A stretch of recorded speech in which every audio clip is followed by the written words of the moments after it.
Welcome, ladies and gentlemen, to the CEA Championship and Collegiate Series. My name is Fear Dragon, and I'm going to be bringing you guys coverage alongside my buddy Tempo here for the CEA week number 1. How are you doing today, my friend? I am good. Better than good. I mean, what a weekend, right? I mean, what a week, I should say. Yeah. As far as StarCraft is concerned, like, so much going on, but most notably, you know. Yeah. Of course, there's been IEM Katowice and everything, but this is also I was talking about this one, Finn. Yeah. Come on, son. God damn, the CEA. Of course. So for those who are not familiar with what exactly this event is, if you want to learn more about the CEA stands for the Corporate Esports Association. What they have done in the past is kind of taken over as a spiritual successor to the After Hours Gaming League that a lot of people are familiar with. It's a lot of bigger corporations, sometimes smaller corporations, competing in these kind of intramural style leagues where they play StarCraft and all kinds of other games, Rocket League, etc. And that's all been happening. But their recent endeavor is actually to say, you know what? It seems like there's not actually as many collegiate events happening in StarCraft anymore, where a lot of the previous kind of tournament organizers that were running these collegiate events are slowly starting to back off from StarCraft. So CEA stepped up and said, no, we need collegiate esports for StarCraft 2. And so they stepped up and said, let's start up the CEA Collegiate Series. This is going to be a Swiss format tournament, which eventually ends up with 16 players that make it to a playoffs bracket. And what all these players are going to be playing for is actually a massive amount of scholarship money.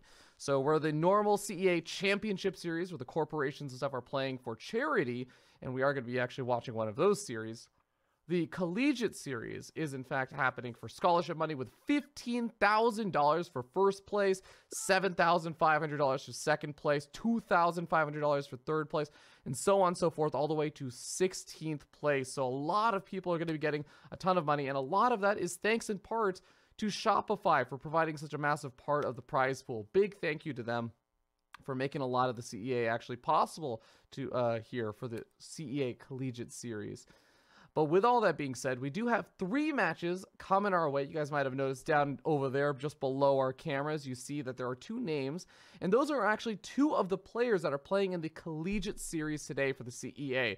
Asuna and the Giant Gnome. Now, the first week is always a little bit of a weird week when you deal with Swiss format. Swiss format, the way it works, for those who are not familiar, a lot of people just see brackets and everything. Swiss format's a little bit magical. The way it works is that over time, you start getting matched up against closer and closer opponents to your skill level. So one of the really cool things about that is that you can play as a Grandmaster League player or maybe even a Bronze League player. And while the first week or 2, you might kind of find some mismatches, what ends up happening over time is that you start finding closer and closer opponents. You actually end up having a pretty good time regardless of your skill level, which is one of my favorite things about that Swiss format. With all of that said and done, we are going to be playing best of 5s. So we're going to get to watch these 2 players who are both around that kind of low GM, high masters area and are pretty awesome and competitive players in the collegiate scene.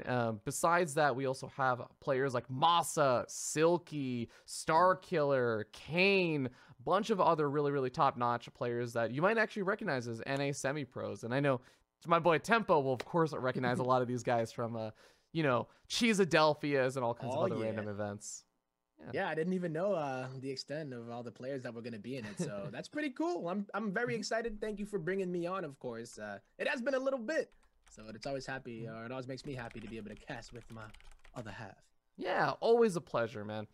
Now, I've been talking a whole lot about these 2 players and everything, and I do want to kind of showcase just a tiny bit of information about these guys. As you guys can see over here on the screen, and Tempo, you should be able to see this too.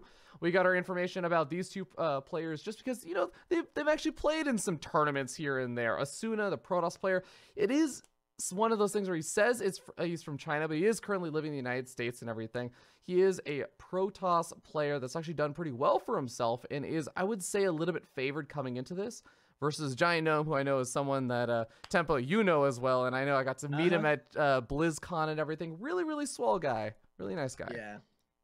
I'm pretty excited about that then. Never met Asuna myself though, but yeah, Giant Gnome. Even though, you know, he hasn't made as much as Asuna, definitely has been showing his face a little bit more, I think, at live events and whatnot, too.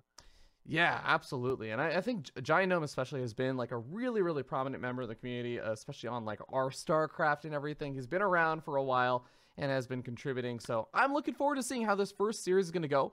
First map is going to be Simulacrum. I also want to just quickly note that after this series, we are going to be going into one of the CEA Championship Series, which is where all the big companies and stuff are playing. And that's actually going to be the Bloomberg versus the Facebook Zuckerzerg. I saw that. Yeah. And that's going to actually be a team-based format. This season of the CEA, though, for the collegiate side, is going to be that 1-versus-1 format that a lot of people are kind of used to in a lot of competitions. And that is just sort of to support the idea that, you know what, everyone can play and find their appropriate matches. It's not going to necessarily be like some of the team situations at these collegiate events, which I have to say, I was a little bit of victim to this back in my collegiate days, was that, you know, you're not necessarily the best player on the team, and you sometimes just don't get a chance to play. It's like, you know what? No, you actually do get the chance to play. Just because you're on a team with a bunch of Grandmaster League players doesn't mean your contributions aren't valued. Well said. Absolutely well said, right? All right. Here we are on this map that everybody loves to say. I know, right? Simulacrum, there was like a lot of debate back in the days. Well, not even that far back in the day, but Simulacrum, but Simulacrum, I believe, is what has been agreed upon for the most part. So let's get on with this match, Mr. Fear Dragon. All right. We're going to be starting up in the top left-hand side of the map. Top of the purple Protoss player goes by the name of Asuna. And in the bottom right-hand corner, we got our green Zerg player. It is the Giant Gnome. Awesome. Yeah, I'm really looking forward to seeing how this match is going to go. These guys are actually pretty top-notch players for their respective scenes in the North American scene. And of course, I will note that the week number 1 was a little bit funny because the closing of registration happened very recently. It happened as of like 2-ish hours ago. So this is going to be a little bit of a weird week as this is our first week and everything. In future weeks, we're going to have all the series and matches planned out a little bit further. We're going to have hopefully some cooler graphics and stuff showcasing, you know, what universities they're from and all that good stuff. So keep an eye out and bear with us for week number 1. You already got, you know, being the professional that you are, just even having those player cards right there all ready to go. That's already as fancy as one can expect so far. But, I guess it gets better even, huh? Fear Dragon, always working hard. Well, you know, it's been a crazy week, I think, for both of us, right? I was doing all the IEM Katowice C stream and everything, and I know you've been busy hanging around, just memeing around Boston, you know. PAX East is this weekend, and my brother came down for SmackDown, so I went down again. I've been to Boston more times than I can count. That's awesome. Probably more this weekend than I have all month. Dude, that's sick. I do really quickly want to note that Giant Gnome is, yeah, he's not doing something normal. I was going to say he doesn't have gas. And look at this drone. This is not a drone transfer tempo. This is a drone pull. Oh, but that probe is going to see it. Now, this is really weird. He ended up taking the third at 1 minute 40, and he's even going to cancel it. And now, Asuna sees it. Yeah, that one probe, I think he tried to hide it as best as he could, or at least the Lings and the drones, but Giant Gnome gonna be getting a little bit spicy today as we start things off in this best of 5 series, remember? So I think all he needs to do is get a full wall, and this shouldn't be that effective, but we'll see how it goes if maybe the core goes down or so. Yeah, you know, the funny thing about this Cybernetics core is that it is one of the most exposed buildings in this wall. There's so much surface area, especially since the drones have started to sneak on through the north side. They're starting to whittle away at it, and Warp Gate technology is unlikely to finish. But look at all these adepts that are coming on out. Asuna already has 3 of them. How do you keep your units alive long enough to actually do anything against this? I don't know. He needs to use that shield battery. There he goes. Targets down that targets up that cybernetics core. Gonna be able to get that shield up a bit more. And the adepts have already taken out 8 drones. Oh, Giant Gnome is losing a lot here, and he does indeed get the cybernetics core at least, but that's the more like a consolation prize, I would say. That's actually, yeah.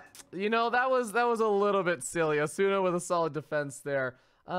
Giant Gnome, you know, he says it's a best of 5. I got some space to work with, so he's going to go ahead and allow himself some chances to mess around a bit. Yeah, I think the idea there was to use the drones to drone drill through the adept that would have been in the wall. Yeah. So if it didn't get scouted, right, then he has a bunch of drones on one side. There's not going to be a full wall, and the lings are on the outside. But that probe, man, he stuck around. He saw the third, and usually the probe will go home, right? It confirmed the third and go home. Yeah. But he stuck around, and he was like, I'm going to see what's up here. And unfortunately for the giant gnome... It's a cool idea. It's a cool idea, and I will definitely give us Giant Gnome that. Me too. You know, sometimes also with the best of 5 format, you only get really one veto, right? So you're kind of put in the situation where sometimes you're gonna have to play on maps that you don't necessarily always like. Usually, game number 1, if your opponent is the person that chooses map number 1, it's gonna be the map that you dislike the most because your opponent clearly likes it the most. So maybe he just comes up with a little bit of a cheeky build there to start things off with. It's funny because I've seen a couple of drone pulls, but usually it's a few, and they just use it to get on the other side so that, you know, you get the surface area on the back.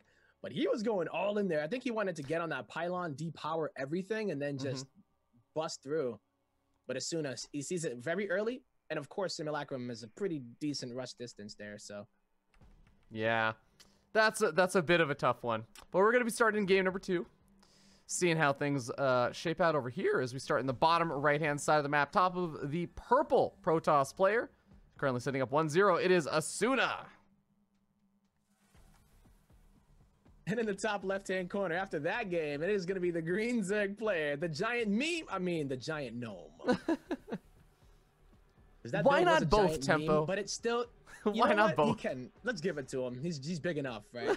Every time I see the word or the name giant gnome, it's like that saying, like the man, what is it? In the land of the blind, the man with one eye is king. It's like, being a giant gnome, just how much taller are you than the rest of the gnomes in your little village, right? You know, it reminds me of, you know Zombie Grub's name? What Zombie Grub means? Zombie Grub is basically just human. Yeah, because the food of a zombie is just a human, right? So I almost think of a giant gnome as like, a giant gnome, well, doesn't that... You're just a normal sized person then. I think that's like, the kind of funny meaning to the name there. And I like it. It's a clever name. It actually very much suits him too. He's definitely a little bit of a troll as well. Yeah. We got people... Game Friend is saying... offended by the pronunciation. Yeah. Yeah. I think it's Asuna. I think it's Asuna. Asuna. Yeah. Like Sasuke. Sasuke. Sasuke. I'm just kidding, guys. Oh no. But here we are on Triton, and it looks a little bit more normal. So far, we can't really say it just yet, but looking like it's going to be a 2-minute 43rd here for the giant gnome. Wow, this probe is being very annoying, but not going to be too much of a nuisance. Yeah, it'll start picking away at some of these drones and everything. And I mean, if there's one thing I'm going to guarantee, it's that our young Protoss player over here is absolutely going to stick around again for a little bit longer. Oh, most def. After that first game. Yeah, you might as well stick around until speed at least. But he confirms the third, chills around, just wants to see the lings come out perhaps. And then usually that probe will chill anyway, and then just meet the adept in the middle of the map to scout how many lings are actually being made. So he sees it. He's not going to meet the adept in the map or in the middle. He's just going to go to the right side instead. Yeah. Probe is moving back. Maybe looking for an opportunity to scout back in. I mean, the Stargate is on the way. And this is a very typical opening that we're seeing here from Asuna. As he's going to go ahead and send that adept across the map. Usually you want to try and keep this adept alive. Unless you find an opportunity to kill like 2-3 drones or something, which is pretty rare. You want to keep that adept alive to join forces with the second adept later on to either continue harassing or to actually even just secure your third. Absolutely. We see players like Neeb that are very big fans of that, the double adept, and if your micro's on point, you can get so many drones and get the adepts out of there too. If you need to, you can recall them as well, but Asuna did let that adept finish, and he goes and he meets with the second adept in the natural. That was cool. Yeah, and he's going to be able to one-shot workers with that, but unfortunately does not find too many and does end up losing one of the adepts. That's a tiny bit unfortunate, but has another adept that was actually starting to make its way across the map and kind of reconsiders, says, all right, time to return home. My first Oracle is about to pop out, and now it can go and try and get some damage done. Yeah, really good target fire there from the Giant Gnome, making sure that he confirmed the kill on that adept.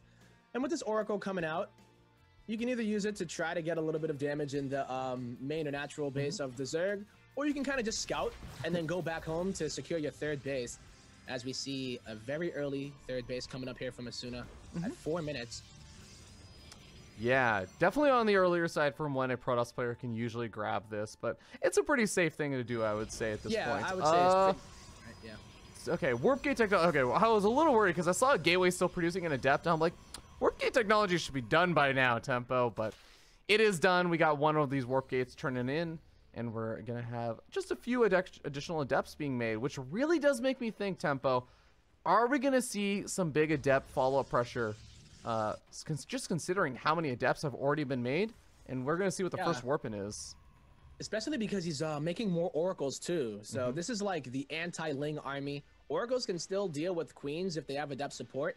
So we'll see if he decides to do that or if the adepts are going to just chill. But you do make a good point because there was a lack of a Twilight Council. So it's not like he's going to be going for Archon drop. Not like he's going to go for a Resonating Glaive timing or anything. Yeah. So I assume he's just going to play it a little bit safer here. And then eventually when he feels safe enough, perhaps he'll do a little bit of an attack, right? As the Zerg tends to only be droning at this point. Well, 3 Oracles are just going to be maneuvering around trying to prevent some of that droning that Giant Gnome has been able to get away with. But I mean, if we do look at things, it does seem like Giant Gnome is wow, that fourth base is actually pretty damn quick. Yeah, he gets it very quick. He just wants to make sure that he's going to go into the macro side of things. And I assume we're just going to see Giant Gnome drone up. He's making 3 Overlords right now, though, so maybe he's going for a big roach attack. But as far as that fourth coming up that early, too, sometimes you just want to try to out-econ the Protoss who takes an early at third. And this is something that you do the math on a lot of the times as far as how much energy it takes to kill a hatchery. But 3 Oracles, I mean, I think that's a pretty safe bet that it's going to get canceled. Yeah, it very well might, but the Queens are making their way over. It's getting so low on hit points. The Queens are now here. One of these Oracles is about to run out of energy, but he gets the kill on the hatchery. Oh, no. He was very confident that the Queens were going to shoo away those Oracles, but, you know, when you play chicken with Asuna, I don't know any sort of, like, online references, so I have no follow-up whatsoever. It's okay. It's okay. You know what? I got you. When you try and get into a sword duel with Asuna, you know, Sword Art Online, you're going to be in some trouble. Yeah, boom. Got it. I said as a pretend I haven't watched every episode of that show. I know. I definitely got to check it out. Okay, so we had a Spire on the way here for Giant Gnome, but he saw the Hallucinated Phoenix coming in, so he cancels the Spire before it actually arrives. The Oracles come in, throw out a Revelation. Is Giant Gnome going to start up that Spire again? I do wonder. Oh, and he does. Yeah, so he does drop it. So that's going to be his choice of tech. And it's always a good idea to go for Spire whenever there is usually no Stargate opener. But when there is a Stargate opener and it's triple Oracle, I mean, I guess you can go for it because you would never expect it as a Protoss player that it is indeed going to be Spire. As we already see Asuna going for a 4th base, as well as that ground army upgrade, getting the charge up. Immortals are starting to get into the mix as well. And he has the Archons here, so he's starting to make up that really solid Protoss composition on the ground. He's going to try to we'll see if he gets blindsided by the Mutas here from the Giant Gnome. Yeah, that's usually the big goal, right? Is actually trying to blindside your opponent. It is a lot of the times about a big kind of surprise move where the Protoss player maybe has some Archons or something out of the map, and you might think, oh, well, Archons, they do splash damage versus air. They're really strong versus Mutas. But the big problem is Zerg player just doesn't engage with the Mutalisks, right? You run away from the Archons, you go harass probes and all those vulnerable little things that can't really defend themselves. Yeah, but speaking of vulnerabilities, when you decide to go for a Spire play, you have to be very careful that the Protoss doesn't just go and kill you either, you know? Those meters aren't going to really help you in the fight, and if there's a decent defense here for the Protoss, then those meters are going to be pretty much dead weight, while the actual army with pretty decent upgrades, if he continues with them, are just attacking you. But I think this is actually really decent here for the Giant Gnome because of the creep spread that he has. I'm digging it so far. Okay, well, the Lings, Roaches, and Ravagers are going to try and hold the line against the push while this Ling counterattack tries to get some damage done, but the Zealot Warpin does clean that up. So it really is just going to be about trying to buy time with the main army. The Mutalisks are ready to be made, but they're not actually being made. We got some units in the main here from the Warp Prism, so Asuna is going ahead. Oh, no. Trying to distract his opponent on the right side, and all the way on the other side, we got a nice Warp Prism warp in with the Zealots, or rather, the Lings were getting caught on the Zealots and those Evo Chambers, so we'll see if Asuna can get at least a base here, but it looks like there might be a decent amount of army here for the Giant Gnome to try to push up here. But 3 Immortals, Fear Dragon, I think that might be enough. Yeah, I think especially with the Zealots, if they just get to the front lines of buffer for these Immortals, I think that Asuna can easily take this fight. Archon's knocking down the force field saying, actually, I don't need you to not come up to me anymore. I'm fine with taking this fight. And the thing here is that you look at the bank for the Giant Gnome and you know that he wants to make mutas. GG's called. Asuna will take game number 2, but you know that he wants to make mutas, right? It's like that dilemma as a Zerg player where you say, hey, I think I have enough units to hold, so I'm going to use the rest of my lava to make mutas, and you're banking on having a huge flock. But you need to survive before you can actually go to that point. Yeah. So I believe in that situation. Making the units there to just try to defend obviously is going to be the better thing to do, and then make the mutas after.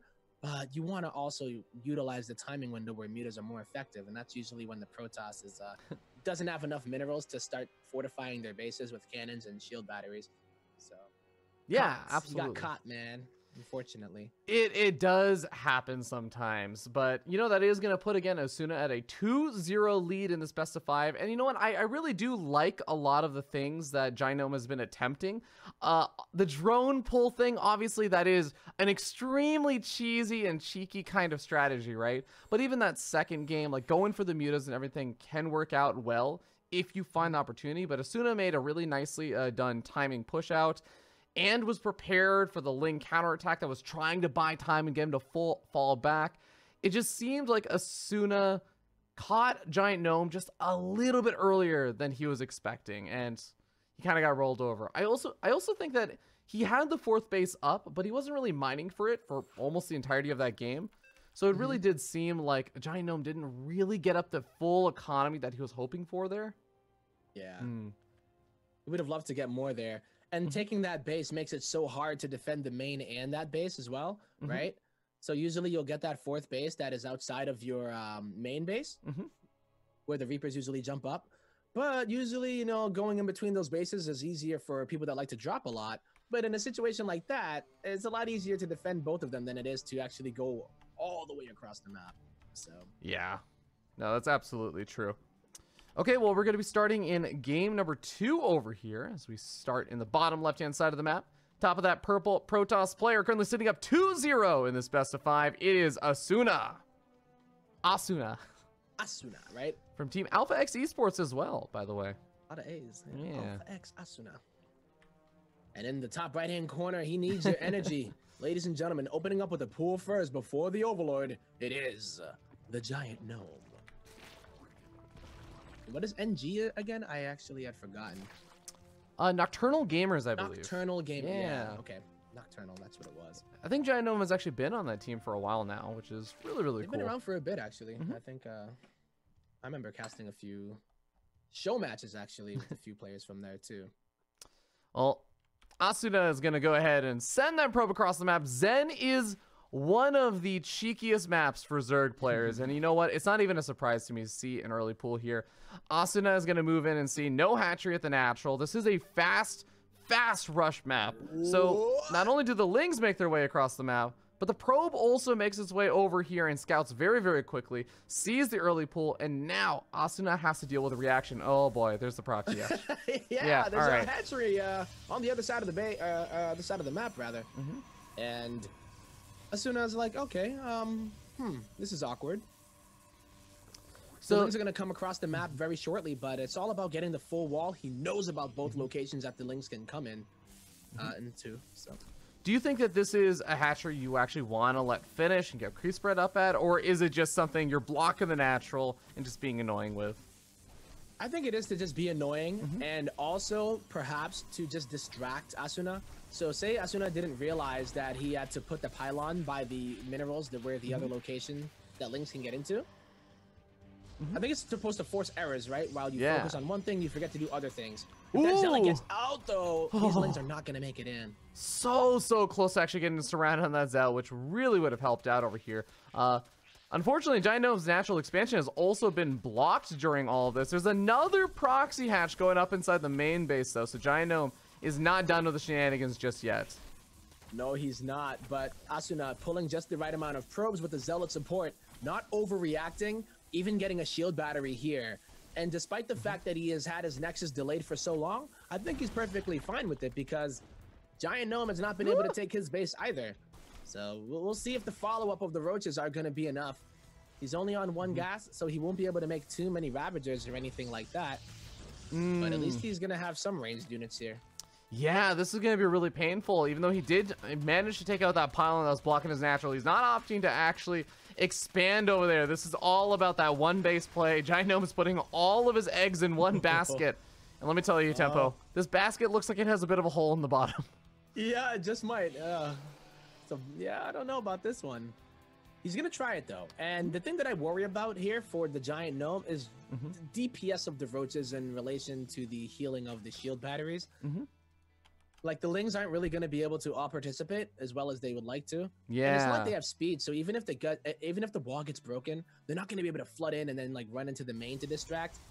I feel like Asuna has a lot of time to mentally prepare and to at least get the infrastructure that he needs in order to make this not as threatening as it would maybe otherwise be. Yeah, I mean, the Stargate alone is going to be amazing preparation, right? Because if you get out even one Void Ray, Wow, you're going I to like be that. set. Eventually, you will clean everything up. Yeah, I like the Void Ray choice here. Of course, here now, that is only one pylon powering the Stargate. Okay, he realizes that and makes a pylon right next to it, but I believe this pylon might go down before the Void Ray comes out. Ooh, yeah, you're right. Wow. Oh my. Well, Here we go. that at There's least a force slows you field down. ready. Force Okay. field. Yeah, it's going to be able to buy a bit of time. Oh, Corrosive Bile actually kills some of his Lings that were attacking the pylon. He is going to soften it up once again. More pylons getting started on up, but the Corrosive Bile's so close to getting it. He does manage to delay this, but there's so many pylons coming up. I don't know if it was worth it. I know he lost a lot of the Lings, if not all of them, and now it's all up to the Roaches and the Ravagers to try to at least thin out this Protoss army. But once that Void Ray comes out, Fear Dragon, I don't think this is actually going to work out here for the Giant Gnome. Yeah, I'm a little bit afraid that this is not going to work out. GG gets called, and Asuna takes the 3-0 in the first week of the CEA Collegiate Series. A lot of fun builds there, but Asuna looking like he's a little bit too solid, right? Very, very solid player is what I learned here. Yeah, At least absolutely. for Asuna. But I mean, really, really fun builds from Giant Gnome, like you were saying. And, you know, that's what we can maybe expect more of from him. This possibly... Wait, does Asuna... I missed the beginning of this, but I just see Asuna saying, thanks, I will need that. Or I thinks I need it. okay. I thought for a second he said, thanks, I needed that. Like, thanks for losing no, like that. no, I needed that moral boost. But no, he's No, no, no, much no, more no. manner than that. So they were very manner. The Yeah, Giant yeah. Gnome goes GG's, Asuna goes GG's, and then says, good luck in the rest of the tournament. And Asuna goes, good luck. Thanks, I will need that. Okay. Asuna, bro, you played really well. I'm sure you can rely on skill a bit there too, because you definitely got a bit of that in the pocket. Yeah, absolutely. And of course, with that, remember that this is Swiss format. So that means that we're going to be seeing lots more of both of these players over the next coming weeks for the CEA Collegiate Series. I hope you guys enjoyed that first series that we got to cover. Now, the fun bit is that we're actually not done just yet. We have more matches we're going to be going over, including one series from the CEA Championship Series, which that's where all the businesses and corporations and stuff are going to actually be participating. And our next match is going to be Bloomberg versus Facebook Zuckerberg, which I'll never get tired of that You know name. what's funny though is that Bloomberg had an opportunity to be Bloomzerg as well. They could have been Yeah, like I know. Bloomzerg versus Zuckerzerg, yeah. I was so ready for it, but unfortunately, they'll have to do it next season instead. And true. actually, I'm really good point, by the way. Mage saying that Giant Gnome is actually from California Polytechnic University, and Asuna is from McMaster University from Canada. More So like Mick Grandmaster University, if you ask me. he's working for that scholarship money, man. He's Gotta got get some it. bills to pay. He Uh, does. But of course, we are going to go to a short little break while we get the next series set on up, as we're going to have to go ahead and get those replays and everything. But I hope you guys are enjoying the show so far. We'll be back in just a little bit. But Tempo, I want to hear your general, like, did you end up playing in any of the collegiate events back in StarCraft days or anything? I'm I curious. wish I did, man. Mhm. I believe the only people that I knew that played StarCraft, I'm sure there were way more at the college that I went to, were literally like our floor, and there was like 3 floors up that we'd always like go up and down to. So those, we had like a little tight knit group. Mhm. And that was when I just started playing too. So I was like, a little gold player, learning, going upstairs and playing 2v2s and saying like, hey man, like, I got this really, really cool build, right? Like I rush out a mothership and I'd have no units. But I'm trying to refine it, guys. It's on one base, scrap station. You fly the mothership across and they're sitting there looking at me like, this guy, he has no hope in StarCraft 2. No Look hope. at me now. Wow. Absolutely. Look at me brutal. now. Look Yeah, at me man. now, 4th floor. What's up? 4th floor. No, I love hearing these kind of stories about, what that sort of university scene and all that stuff has actually done for people. Because it's one of my favorite things. That's what I actually love about seeing collegiate esports. And for me, collegiate StarCraft is where I got started, both in casting. It's where I drove a lot of my interest into like just general esports and StarCraft in general. Yeah. And there's just so much that goes into adding like community setting where you guys find a lot of people at your university to play StarCraft with, and even at other universities you go around. I remember we used to have like a rivalry back in my day with Purdue University. We had a rivalry with Indiana University, and I love seeing that kind of stuff. Oh, me too. I didn't even realize I didn't realize a lot of the community aspects of these, kind of tournaments as well. All we did was watch GSL and chill.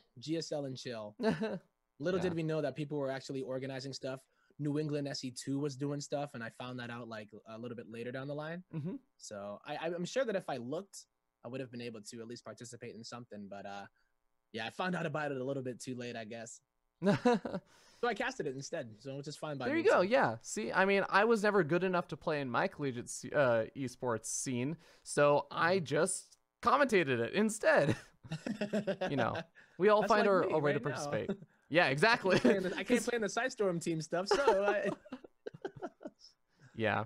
Well, of course, I want to give one more thank you to Shopify for making this entire league possible, but we'll be back in a little bit. Please don't go anywhere. You're watching the CEA Collegiate and Championship Series, week number 1.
Welcome back, ladies and gentlemen. Thank you so much for your patience during that last little break. We are going to be moving into our next series here.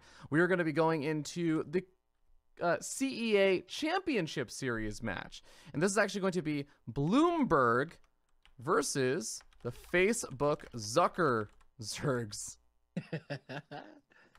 So I'm looking forward to this. This, again, is going to be from the kind of like corporate side of things. It's where we end up seeing a lot of the bigger companies and stuff actually facing off against each other. And I'm really, really going to have a good time with this, because this is also where I originally got involved with like CEA and everything, and be able to cast the finals is always fun. Now I finally get to cast some of the other stuff. Go? Yeah. There you go. After hours. All right, so our first match is going to be between two players. I think one of them is going to be a Round and Diamond League. It's going to be a Protoss versus Zerg. The other one, we're not too sure exactly what the league is, but if I recall, oh, actually, hold on. I think that there was a way I should be looking up to see who's on which team, because that was one important thing I need to actually. I think Sour Spinach is Facebook just by FBK, but I could be wrong. Oh, I think you are actually probably right here. So. Yeah, let me double check this. Yeah, I think you're correct. All right. Also, I mean, yeah, we got our first series started up. So, okay, finally, we're in the game. Cool. We're going to be starting up here on the top left-hand side of the map. Top of our orange Protoss player from Facebook. It is Sour Spinach. What a name. I love it. Yeah. And in the bottom right-hand corner, we have our blue Zerg player. Representing Bloomberg, it is Shengi. A pig fan, though. Bloomberg, more like Blueberg. Because he's in blue. Bloomberg. Yeah. I see what you did there. Blue Zerg.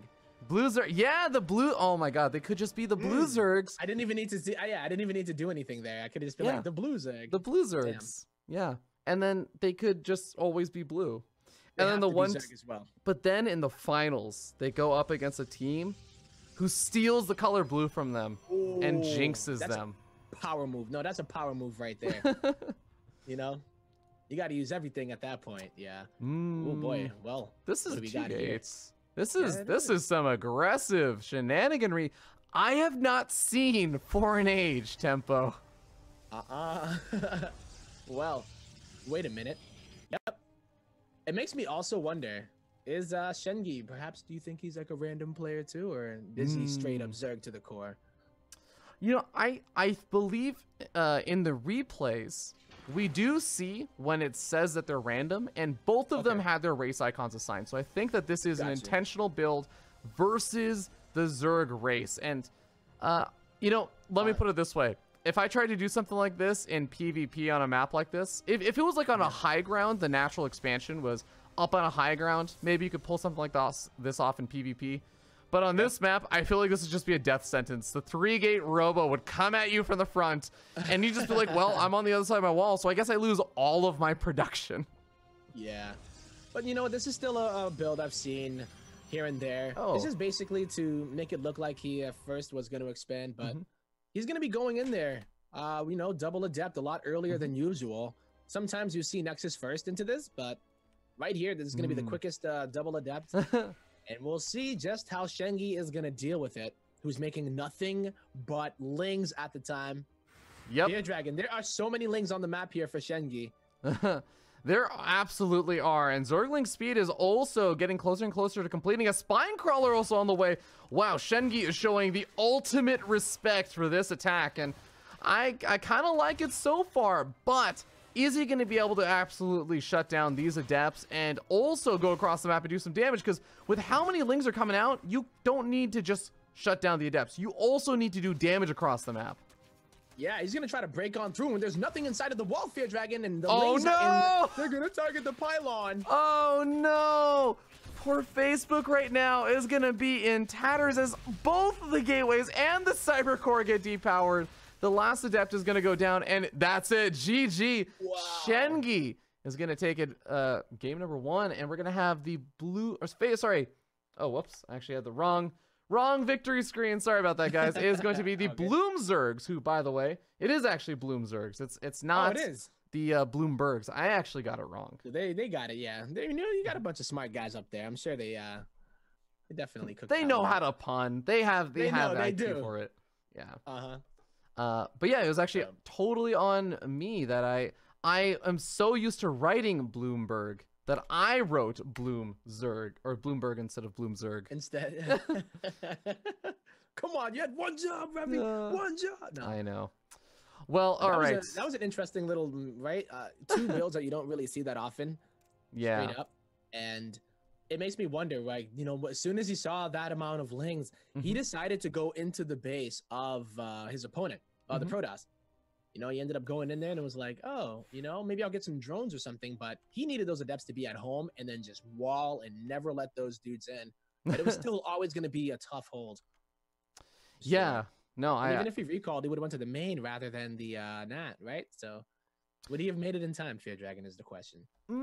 That's a good question, actually. Would he have been able to hold on with just those two adepts? Because if he does even just pull the probes over to help defend after the adepts get recalled over, all he has to do is actually do a little bit of a hold and not lose too many workers, right? He can afford to lose a few there because his opponent just flooded pure Zerglings. And I mean, you also have the chance to like re-wall a little bit and stuff. So maybe there was a tiny bit of a chance that something could happen. It would have been there. close though. Yeah. It really would have been quite close.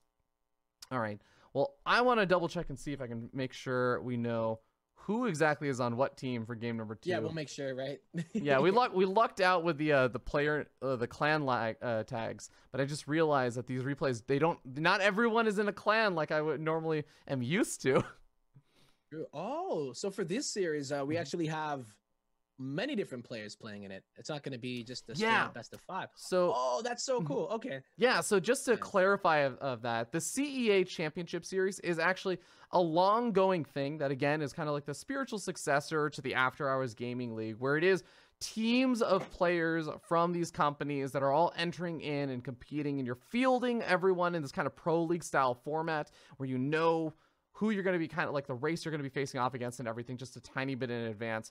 Whereas the collegiate side of things for the CEA Collegiate Series, it is all 1-versus-1 competition with that Swiss format where you're going to be playing best of 5s on your own. But the kind of nice thing about that is, again, after 2 or 3 weeks, you're going to get the chance to play versus people roughly closer to your skill level, as opposed to just, the equivalent of if I played in a league with Cyril or something. It's like, all right, I hit Cyril and I'm out. Cool. That was fun.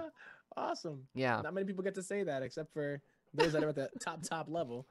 Well, there are some great, it always surprises me, but there are some really great leagues that are actually around where you can, or like tournaments, it's just online tournaments you can play versus a lot of the pros. A Lima League always comes to mind. I'm like, everyone always thinks, man, it'd be so cool just to interact with like Maru or something. I'm just sitting here thinking, you guys know you can just go sign up for like all these other tournaments and you can play versus a lot of these really, really good players. Yeah. Even the ESL weeklies too, right? I don't know if there's a barrier to entry as far as I know. Some of them used to be, you needed to Tempo, they let me in, so I'm pretty sure anyone can play. Anyone knows. Yeah. All right. So I see that we have one of our players. Okay, I do have a way to figure this out now. I'm really happy. I finally figured this out. It took me a little while, but I had to look at the website a bit, and we are ready to move into game number 2 with currently the Bloomzergs leading up 1-0. They are very decisive, swift. Just came through with the blow dart and just took him out. Well, they're gonna have a chance. Ooh, look at all these pings that we got going on. Oh. They're getting ready. All right, so if I have this correct, wait, was that you? No. Sorry. I was very confused for a moment. All right, let me go ahead and verify that I have these names correct. Yes. Okay. So we're going to be starting up here in the top right-hand side on top of the yellow Protoss player who is representing the Bloomzergs. It is Bruetta. Not to be confused with Bruschetta. And in the bottom left-hand corner, we got the red Zerg player from Facebook getting that pool early. It's going to be Juno. You already know. You know who it is. Juno. Does he know, though, that there is going to be this early pool coming his way? Because Bruetta, so far, just going for the pile on the low grounds, going for the gate, gas geyser, and saving up some minerals before going for the Nexus. This is going to be a tough hold if Bruetta is not experienced with holding against these kind of early pools. Yeah, this is a pool into that hatch. And I believe, No Regret was talking about something like this against Protoss, where you end up going for like a 13 pool, and then you end up doing the extractor trick in order to get that 15 drones, take that base, and makes it look to the Protoss like it's a regular expand. And if you don't go into the main, which that probe did not do, it's gonna look pretty normal to him if he's not at least experienced with the exact timings of stuff. Yeah, and the Cyber Core is there, but you need to be able to get out a Zealot immediately. Oh no, this is actually going to go so terribly otherwise. 3 Zerglings making their way across the map. There are only 4 Lings total on the map, so this is not necessarily just game ending, but you need to pull the probes immediately. The second you see these Lings, you have to pull some probes to save that pylon. Yeah. And now, to his surprise, Lings are already here. Luckily for Beretta, it is only going to be 3 because the other Ling went to look for the probe. Hasn't been successful just yet, but it looks like he will find it. But this pylon is going to go down, Ravi, and the probes are just a little bit too late. Yeah, and now these 3 Lings have already caused some delays. Warp Gate technology is going to get delayed. The first Adept will get delayed, but also the Wallen gets delayed. Now, it seems as though Juno's not going to take full advantage of that. He doesn't have a bunch of Lings just being queued up saying, all right, time to go across the map. But this is so annoying. This is very annoying, and losing all of this mining time. Even going to lose a probe there, Beretta. He does not want that pylon to go down for a second time. And I think he should be able to preserve that pylon, but I don't know, Kev. Yeah, the Adept should come out, and I think that should push these Zerglings back. Yeah, there we go. Ooh, and I like... I like that the Stargate is coming down as a part of the wall, but the Lings are still going to be able to make their way in. It's so annoying, and you might have a build in mind, and you're just like, all right, this is my build order, and this is how I'm going to do it. 4 Lings come in to ruin your day, just ruin the party, not even on the guest list. Walking on in there like, oh, where the party at? And they just start killing all of your guests. Ooh. It's not cool. Okay. He only bruises it. Well, he finally boots his guests out of there. Both of the Zerglings to get taken care of. Yeah. Unfortunately. Yeah. Well, at this point, Juno is going to have a nice little worker advantage. It doesn't really reflect just yet, but as the drone production begins, that's when Juno's going to start getting further and further ahead. Zerg production is just, it's head and tails above a lot of Protoss or Terran production in terms of their ability to just pump out workers. Yeah, they just get that burst of drones or units, regardless of, or at least depending on what it is that you want to make. But at this stage of the game, gets a perfect scout of the main with those Lings, and he also has the Overlord at the wall.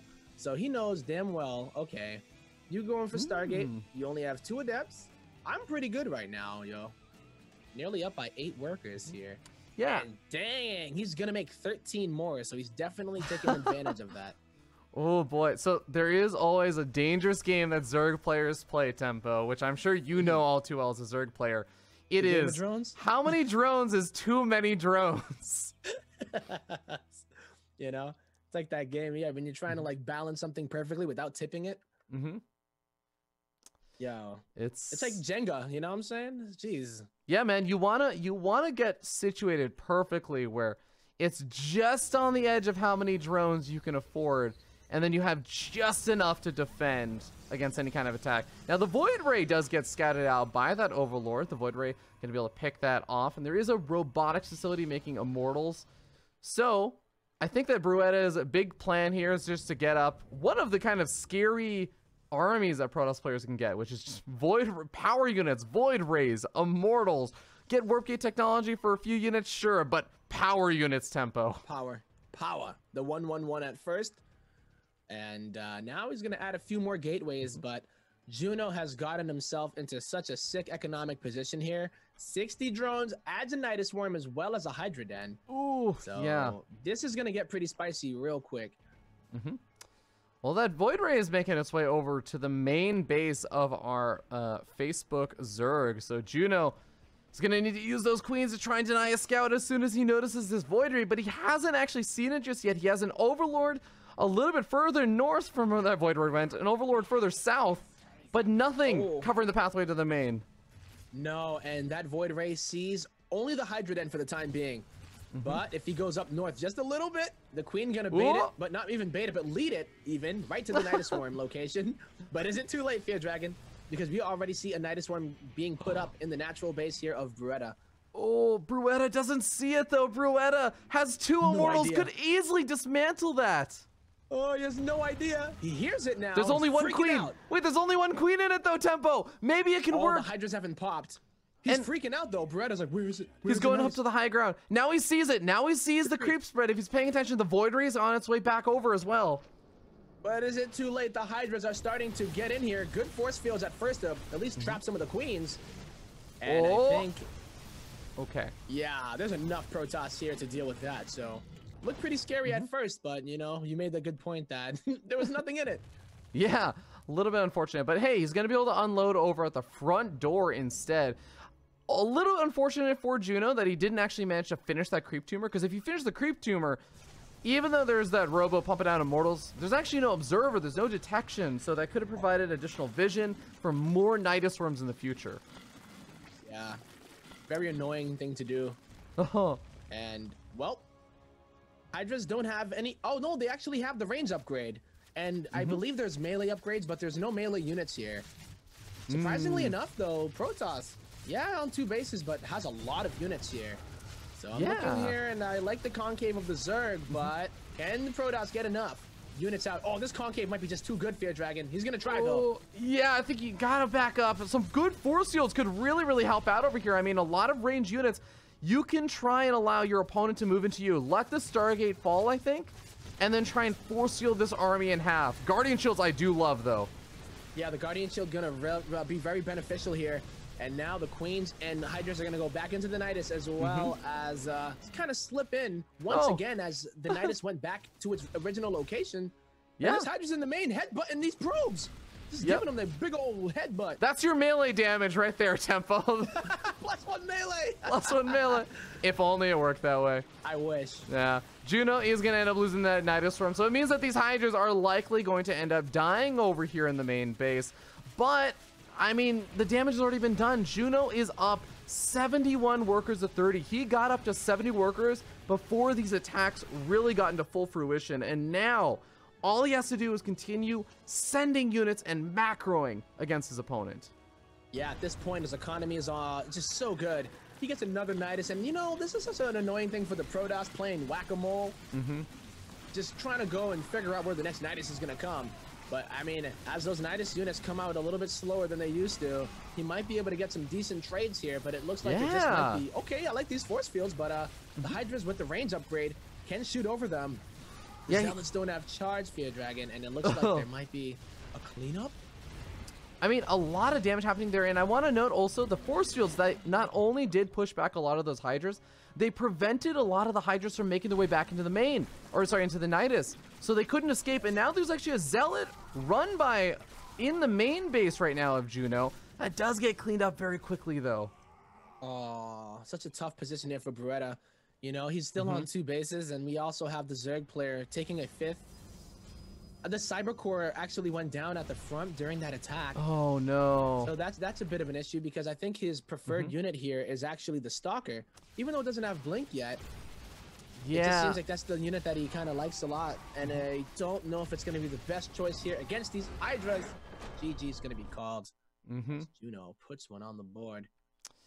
Yeah, Facebook gonna be taking that game and is gonna be tying up that series 1-1. So well done by Juno. And I do have to say, I think, you know, Bruetta got really close to maybe making something work over there, even though the supply was pretty heavily in favor of our Facebook Zucker Zergs. Yeah. But I do think that, you know, that extra Zealot Warpin that came in the main base, it didn't get as much damage done, and I don't blame anyone. Like, I don't blame the Bloom Zerg Protoss player for Sorry, that's confusing because it's Bloom Zerg, but that's a Protoss. Zerg Protoss. But I don't blame the Bloom Zergs for going for the Warpin inside of the main base, because of course that can potentially get a lot of damage done. But imagine if all of those zealots had been a part of the fight, and if he had been able to get a charge at some point during this game. I actually think that next fight there, that push out, does look a lot closer in that situation. Yeah, getting, you know, those Twilight upgrades are so important. Whether it's going to be Blink or Charge, I believe Charge is a bit more impactful against Hydras. You know, really good Blink Micro with upgrades can be awesome actually against Hydras, but your boy Juno, I mean, geez, droning up to 60 plus workers at first, doing the attack and then droning back up to 70 while still putting on pressure. He never let his opponent, Bruetta, get any kind of foothold in that game. And it looked like he was setting up for something, right? So he got stopped before he even got a chance to get rolling. Yeah, absolutely. Well, we're going to be moving into our next game. It is currently tied up series 1-1 for the CEA Championship Series. And game number 3 is going to be played on Nightshade with our 2 next players. I think it's going to be, so I believe we have a barcode Zerg in this one. And I believe that is going to be Facebook's console log. Okay. Which is clearly a software developer. Clearly it's a front-end software developer. I'm just going to put that out there. Very, very obviously. All right. Barcode. I'm surprised you didn't throw a 0 up in there. Well, our other player is going to be up here on the top left-hand side of the map, spawning as the red Protoss. It is Yol Bolsun, representing the Facebook Zucker Zergs. Once again, a Zucker Zerg that's not Zerg, but you know, I guess they're both. I guess they both have Zerg in their name. Right. They both. Actually, I was gonna say there are a lot of PVZs, huh? You know, no Terran fans in these corporate offices, I guess. Well, when no Terrans are doing well at IEM Katowice, so no one wants to play Terran. That's why they're making the big bucks, man. Yeah. They're smart. 200 IQ. No, I'm just kidding, guys. But in the bottom right-hand corner, we have our Blue Zerg player from the Bloom Zerg. It is Console Log. Indeed. So. Or is it Facebook? It's Facebook. It's Facebook. It's Facebook. Right. Okay. Yeah. Okay. Yeah, I know. It's gonna. I'm gonna come up with a better solution for this for next week. I've definitely learned already. We do have that early pool coming out though. Once again, Yol Bolsun gonna come in here, scout this cheesy Zerg, and you know, as we can tell from the spectator chat, all the teammates have been watching these games and spectating them, right? So my favorite part is you just know that all of the Protoss in these games after that last game are like, always scout the main base. Always scout the main base. Like no matter what, by any means necessary. And he's pulling a lot of the probes here. Gonna be able to take this proxy hatch out with the help of that zealot. So, yeah, I believe is gonna be good. Yo, Bull, son. He's probably sitting there in his chair like, yo, Bull, son. Like, that's some Bull, son. And then he's gonna go on back here. Very, very adamant about getting this proxy hatch up. And I think it's more of a distraction at this point. Yeah, it's there to kind of bait out a lot more units. Now, 1 or 2 of the probes are going to start to fall over here. The Zealot also getting pretty low on hit points. The Zerglings are out for blood, but the second Buddy Zealot is going to come in. They're going to go ahead and pair program Console Log out of this world. Oh, Console Log moving on in here, trying to at least maybe get one of those Zealots if he can.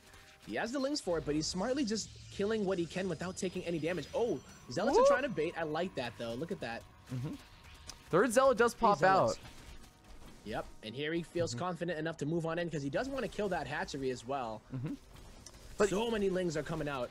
Ooh, and another one of the Zealots gets actually surrounded here. So now there's just that one Zealot. There's no more Zealots on the way. There's not even Adepts on the way until just now. The shield battery should be able to help out a bit, but remember, both of the gateways are getting knocked down over here, and the shield battery's not healing the gateway. Oh, it is too. Oh no, that gateway could go down, but I mean, it looks like he doesn't maybe know that you can click on it because it's not automatic. Remember that. Yeah. So he's going to lose that gateway, unfortunately, but the Zealot is going to be the one that is prioritized to be healed up here. But he needs that production so much, Ravi. Here comes the Adept. Oh, he's going to be trapped, but you know what? I think that's where he wants to be in this situation. Yeah, with the shield, this is where the shield battery is going to be really useful, and I love this. Using the shade to get past the Zealot, so he doesn't have to move the Zealot out of hold position. That's great. That's good. I like that a lot, actually. Is there a hole on above the pylon? Oh yeah, there's a little gap right there, I think, between the pylon and the shield battery. Oh, I just saw a there might be Zergling move over there. Oh no, the Zealot! Oh, the Zealot is in a Getting really held up? vulnerable spot.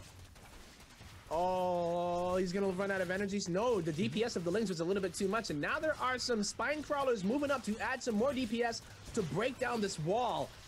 Yo, Bullsun, man, he is against the ropes right now and just taking this beating, but he is holding for the time being.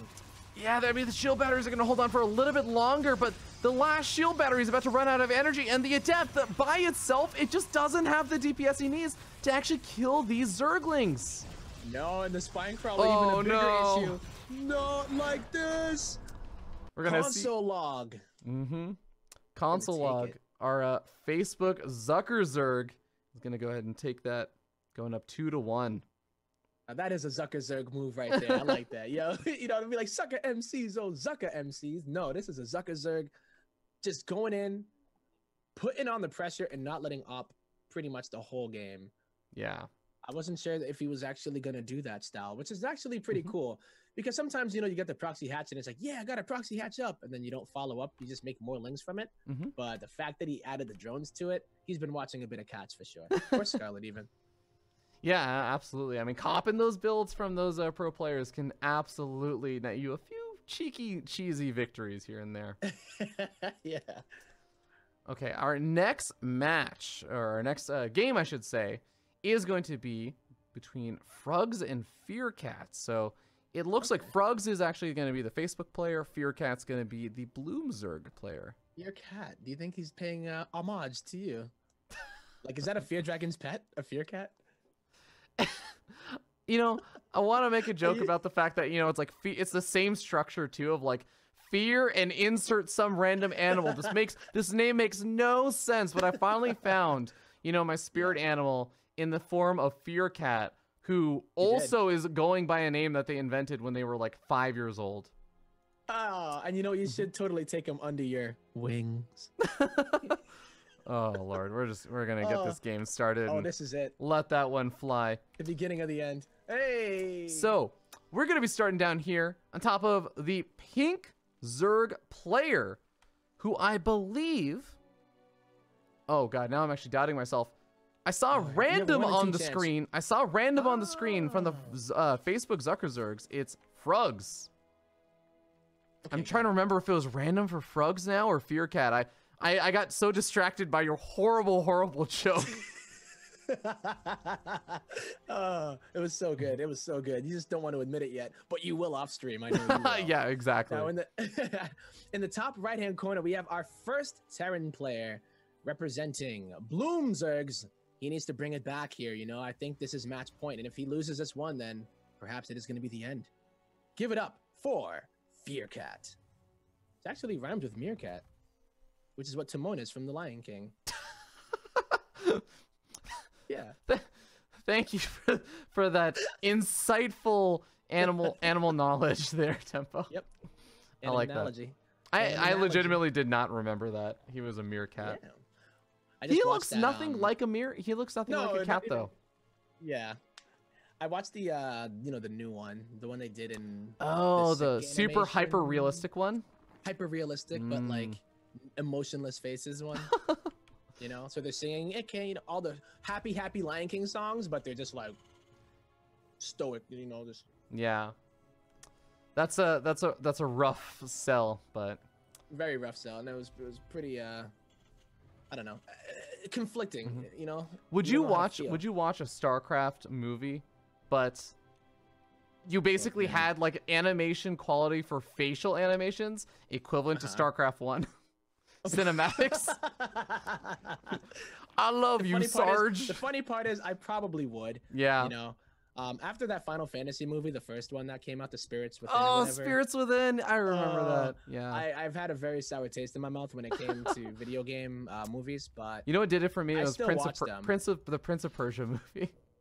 Was that one bad too? You know, it wasn't that bad actually. I did enjoy it as like an action movie, but it got me because it was very different plot than the game, and that got this does not need to be named Prince of Persia pretty much sometimes. Yeah, Prince of Persia stands. I heard the Sonic movie was alright though. You know. Oh really? Okay. Well, I know that's still out there. But Do either quickly way. want to note that we do have something a little bit Ooh. different than usual. We got the 2 barracks coming out over here from Fear Cat. Possibly setting up for what is known as a 2-1-1. And Tempo, what is a 2-1-1 build from a Terran?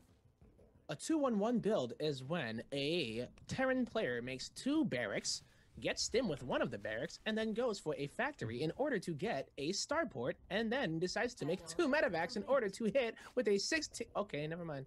16 marine diving. Yeah. Now, my follow-up question there, Tempo, for you was going to be, so Tempo, how does that all do if you get hit before you actually have all of your units out? You usually, well, sometimes you can kind of, you know, deal a little bit because you actually have units, right? Instead of only Hellions. But in a situation like this, when there's not a wall and it's going to be a big roachling attack, that bunker absolutely needs to get up here, or Fear Cat is going to be Fear Zerg at the end of this game. Yeah, I mean, I honestly wouldn't have minded if Fear Cat just defended the high ground. This Marauder's taking out a few of these lings, but more lings are going to come forward and just lift up the natural. And no, the depot is down, Tempo! Uh-oh, and now Frugs is going to get right on top of the depot to make sure that it never, ever gets a chance to lift up. Oh, it said you had no. one chance to lift up, and I'm going to make sure you pay for that dearly as the Lings are targeting the starport. He does not want even the medevac to ever get out either. And the Marauders, there's just not enough bio to get to a certain mass that they can actually deal with the amount of Zerg that is inside of the main base. And Fear Cat going to call the GG. He should have known by the clan tag of Frugs that he was going to get all in. Well, congratulations to the Facebook Zuckerzergs as they are going to take the 3-1 victory here and do a little bit better in that beginning of the CEA Championship Series, which of course is being played out for charity. So, while of course it's very early on, this is still, you know, the first week over here. So lots of chances to try and improve that score in the Swiss format and everything.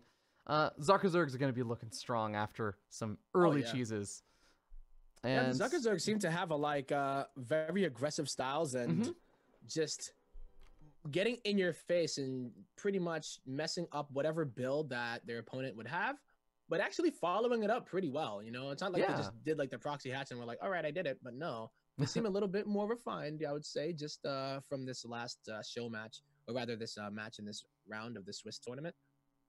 So I'm gonna have to keep, your eyes on these guys for sure. Yeah, absolutely. I'm a huge fan of the extremely aggressive style because I think. Oh, this isn't Swiss, is it? It's just like the more chill one, the charity show matches. No. So the show. So the way that the CEA Championship Series works, which is where all the companies and stuff are playing, and this has been around for a while, so it's well tested and everything, is that it is still that kind of Swiss format. So a lot of the teams are playing against each other week by week. They face off against each other in these kind of big groups. And what eventually ends up happening is we end up seeing a few of these teams make their way to the playoffs, so they'll face off against each other. And there is all of that sign-up money as well as some other money that gets put in for the CEA pools together, and the winners don't actually win the prize money. The winners choose the charity of their choice that the prize money is going to go to. So I think it's like for first and second place, get to distribute that prize money a little bit to their own discretion, which is really, really awesome way. Like that. Yeah, I mean, if you think about it, it's actually a bunch of people coming together to play StarCraft in order to compete for which groups of awesome charities that they want to support. Which that's so wholesome. That's just so that is wholesome. Right? I like that. All right. Word. Well, big ups. Yeah, Zuckerzergs are doing quite well, and I'm sure that we'll see more of the Bloomzergs in the future. For sure. But with that being said, we're going to be moving back from the championship series for the CEA into the collegiate series once again as we go into another one of the collegiate matches. We're going to be getting up those replays as these games are going to be played through replays once again, since all the games got played when we were casting that first series of Asuna versus Giant Gnome. So while we get those replays loaded on up, I want to remind you guys to first of all, go send some thank you to both Toby and Shopify. Of course, Toby is the CEO of Shopify, as they made the collegiate aspect of the CEA absolutely so very much possible by providing so much of the prize pool for it. So go show some love to Shopify. Let them know that you're so grateful and thankful that they're actually making this event possible and bringing back collegiate esports for StarCraft 2. Shopify has been pretty supportive of StarCraft 2 esports, I would say. What a god, man. Toby. Home Story Cup came out of nowhere and doubled the prize pool out of nowhere. Yeah, really just awesome, phenomenal. Awesome. Really cool guy. And with that being said, we're going to go to a short break once again while we get those next replays loaded on up. Promise you we'll have much better production to show all the universities and everything for the next week, as this week was just a little weird because registration ends today. It ended just a few hours ago.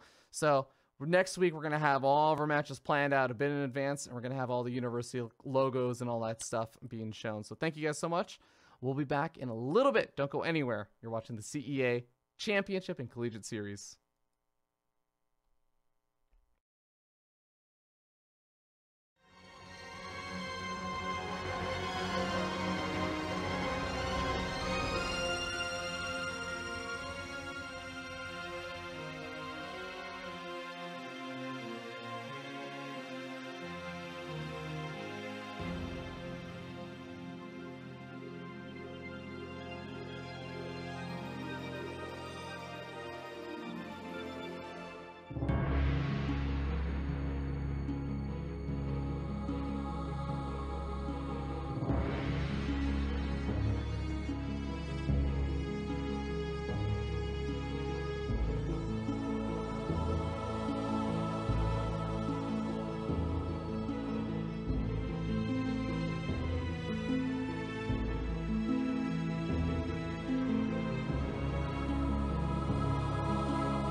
Welcome back, ladies and gentlemen. Thank you so much for your patience. We have our next series ready and waiting to go. It is going to be Mage facing off versus Rengen. It's going to be a Protoss versus Protoss, and I'm looking forward to this. We do actually also have the universities available. Mage, Nice. player representing University of Toronto, whereas Rengen from Milwaukee School of Engineering. Mage, I think that this might actually be the same Mage that is one of the Collegiate Series staff, which is really funny. Nice. But also Rengen, I know Rengen has actually been an active part of the StarCraft community, shows up for a lot of different events. I know I've seen at some Cheesadelphias and stuff. Really, really cool guy. Like the most chill guy, actually, you know? Mhm. He's like very, very laid back. Yeah. Actually, yeah, that is a really good way to describe him. He is a zero stress kind of guy. Yeah, most def. Um, Most def, no stress. But this is actually going to be, you know, two high Masters League players facing off against each other. I don't know exactly what kind of form Rengen is in these days, but I really like both of these guys. They've actually both been really, really cool members of the StarCraft scene. So I thought this would be a cool match to cover, since the match I was originally going to actually grab has not had the replay submitted yet. So we're going to do this one instead. I'm really happy we did find a relatively even match, though. Yeah, this should be really good. All right, Yeah. guys. On Simulacrum, as we introduce our first player. Ooh, I know, right? In the top left-hand corner, it is going to be the blue Protoss player from Alpha X. Give it up for Mage. And in the bottom right-hand side of the map, we have our red Protoss player. He is representing Milwaukee School of Engineering. It is Rengen. Oh, yes. So University of Toronto is Yeah. where Mage represents. I apologize. Habit, force a habit, worries. force a habit. No, it's a In our pleasure first to have mirror you on match. here, man. Okay, so we already see something a little strange for PvP right now, Tempo. All right. The fact that they both have gotten. Okay, sorry. I'm actually blanking out right now. I'm flipping out right now, and I'm being silly. It's actually totally normal. But for some Okay. reason, I thought that we were like 2 minutes in, and I thought the gateway was already done, and I was like, where are the second gateways, Tempo? They haven't built cores, second no gateways, and gateways. it's PvP. But no, we're fine. Yeah. Um, Yeah, very rare to see a one gateway opener Mhm. in this matchup. It's, you know what it's gotten to me is that I've seen so many PvPs over the past week. There's been a lot of Protoss players to actually try and copy from if you're looking for good builders and stuff with IM Katowice. I think that there was someone did some analysis, and there's been something crazy like 40 PvP or like 50 PvP series or something played in the past week. It's been pretty crazy in the pro scene. I mean, that lower bracket was just, a pool of Protoss, you know? Yeah. But what's And- cool, what's kind of cool is that, bringing it back to this match, is that both of these players are active members of the StarCraft scene. They're both high Master League players as well. So they're going to be the kind of people who have been watching a lot of IEM Katowice and a lot of these Protoss players playing PvPs.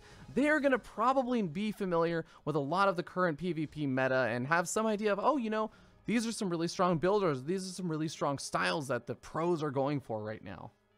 Yeah, and it's not even just the pros. These are some of the the top Protoss players in the scene as far as StarCraft 2 is concerned.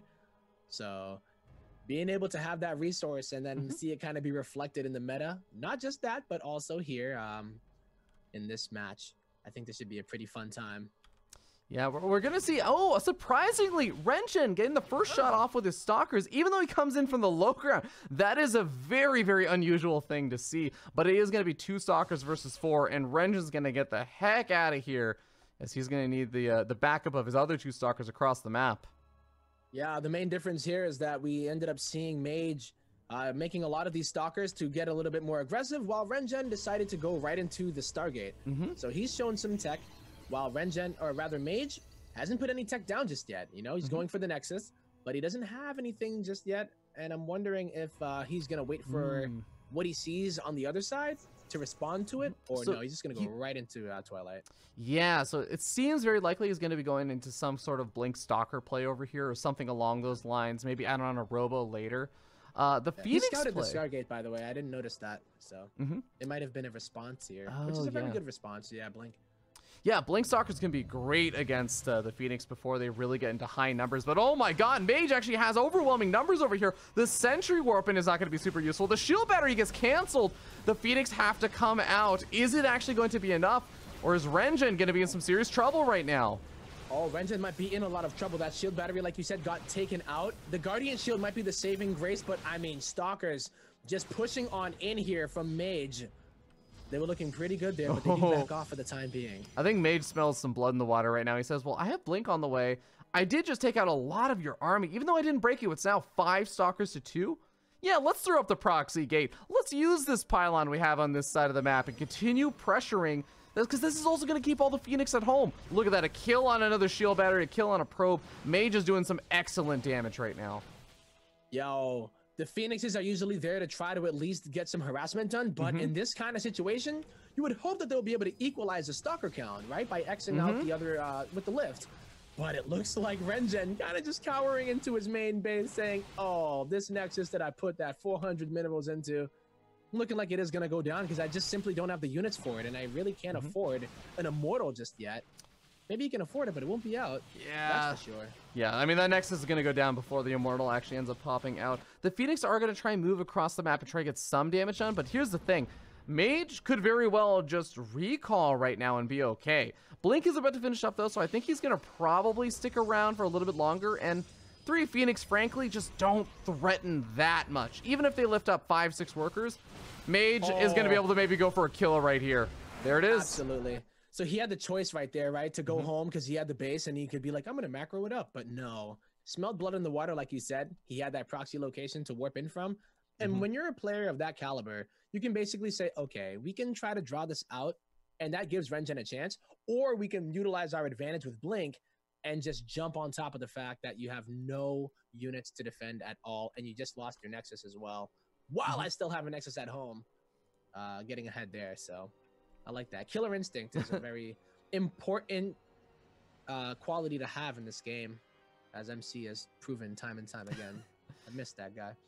Yeah. No, I love having players that just recognize those moments where it's like, I can win right here. And they just go for it without any kind of fear or shadow of doubts. Because if you hesitate, that's when your opponent gets a bit more time to get even just a little bit more space where they say, okay, I'm going to start up an Immortal, or I'm going to have a few seconds, even just 2 seconds to go back into my main base, get up the macro, get up the units I need, and try and mount some sort of defense. But Mage just not giving Renjin a chance for that as we get ready to move into game number 2.